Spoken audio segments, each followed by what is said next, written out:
جو لوگ دیہات کے رہنے والے ہیں وہ جانتے ہوں گے کہ دیہات میں ایک کیڑا پایا جاتا ہے جسے گوبر کا کیڑا کہا جاتا ہے۔ اسے گوگن گٹ کہتے ہیں۔ اسے گائے بھینس کے گوبر کی بو بہت پسند ہوتی ہے۔ وہ صبح سویرے اٹھ کر گوبر کی تلاش میں نکل پڑتا ہے اور سارا دن جہاں سے گوبر ملتا ہے اس کا گولا بناتا چلا جاتا ہے۔ شام تک اچھا خاصا بڑا گولا بنا لیتا ہے، پھر اس گولے کو دھکا دیتے ہوئے اپنے بل تک لے جاتا ہے، لیکن بل پر پہنچ کر اسے احساس ہوتا ہے کہ گولا تو بہت بڑا بنا لیا اور بل کا سوراخ چھوٹا ہے۔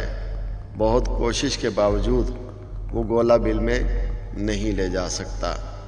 یہی حال ہمارا بھی ہے۔